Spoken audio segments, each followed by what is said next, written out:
watch Mr. Heavyweight Boxing today. Hey, what's up, man? This is Chris, the Nightmare Ariola, and you're watching Mr. Boxing. It's your boy Big Baby Miller here. Listen, we knocking on all bums. First it's gonna be Dylan White, if it's gonna be Joseph Parker, but you know who got the story right? Mr. Boxing Today. You check him out. He got all the latest news on the heavyweight division.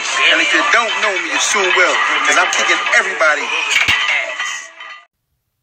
Heavyweight boxing fans, what's the deal? All right, man, so I just read this article on Boxing Scene, and I'll leave this article in the comment section. Please feel free to click it, read it, come to your own surmise. But it looks like Alexander Usyk and Alexander Povetkin will take interim fights before they fight each other, if, obviously, they both win these fights. And that was being rumored a month ago that Usyk's going to go to heavyweight. He did complete going undisputed. Props to him for that, man. You guys know how I feel about undisputed status and winning all the belts in your weight class. So props to him and Terrence Crawford, who completed it also. But instead of them fighting each other right away, the world of boxing, Povetkin's promoter, they want their guy to take an interim fight before they get in there.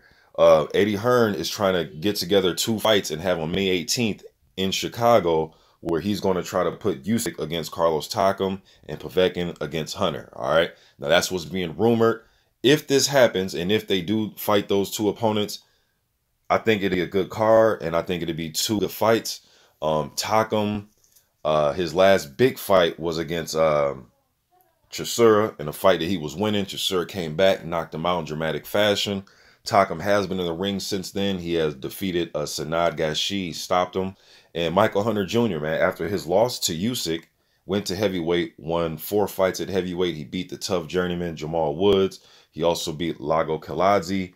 And his 2 biggest wins of his career, he beat Martin Bakole Alunga, and he also beat Ustinov, all right? And that Ustinov and Bakole fights, to me, he was brung in as the opponent, all right? I knew that the Bakole fight could go back and forth. I really think they brought him in as an opponent, a viable opponent, a tough opponent, but yet just an opponent to lose to those guys, and he comes up with victories in both fights, all right? I think he poses a lot of problems for Povetkin. He can move well. He can box well. He's been in a lot of, some people don't know, he was in a lot of Vladimir Klitschko camps back in, 2012, 2013. In those years, he was in a lot of camps, former Olympian. Although I did think Usyk did beat him clearly, I thought it was a competitive fight. Michael Hunter Jr., he just has, a high work rate, kind of awkward style, has a lot of fight in him. You know what I mean? He has Rockman in his corner. He comes from a fighting background. His father was a good fighter back in the day, Michael Hunter Sr. So I think it'd be a good fight. And I just wouldn't just say Povetkin just beats him, man. You know what I mean? I've seen Povetkin have problems with that style of fighter that likes to fight at a high pace like that. You can look at the Marco Huck fight, and I think Hunter will try to fight him much like Marco Huck did, all right?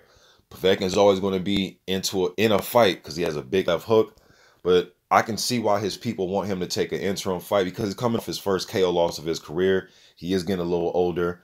He doesn't have to worry about a guy being, 6'7", 6'6", 250 to 60 pounds if he fights Michael Hunter Jr., but it's a different type of style that could cause him problems if you look back at the Marco Huck fight, in my opinion.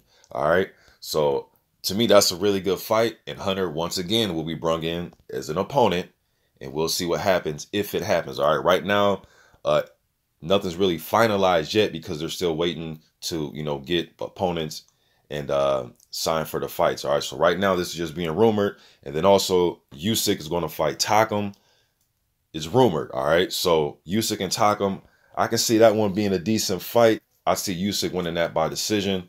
You know what I'm saying? By just using his movement, using different angles. Takam, if they were to fight from close quarters, Takam does have good upper body movement. He does punch in combinations. I think it'd be a good fight. Takam's going to come in shape. That's one thing about him. Although, he did lose a fight to Chisora. He stayed in the gym after that, fought Sanad Gashi. And I checked him out on Instagram about 30 minutes ago, and he's still training. You know what I mean? That's one thing about Takam. He will show up in shape. All right. So what do you guys think about this, matchup that's being rumored right now, or these matchups that's being rumored right now before they fight each other? I also think it's good for Povetkin to take a fight, because it's a good fight against Hunter if it happens. And I would rather have him coming in off a win instead of coming in off his first KO loss, going into a fight like that with Usyk, just to see where he's at, man. Just see, you know, although it is his only KO loss of his career, the guy is getting older. You just want to see where he's at, and I'm thinking that's what his people want as well, just to see exactly where he's at, how he looks before going into a fight with Usyk. All right. Some people disagree. They may feel as if, hey man, the hell with all that. Go right into the fight with Usyk. If you lose, you lose. You know what I mean? But you guys, let me know what you think in the comment section about this. Do you want to see Usyk and Povetkin fight right away? Do you want them to take interim fights? And if so, how do you feel about the guys that are being rumored, Carlos Takam and Michael Hunter Jr.? Let me know what you think in the comment section. I'm gone.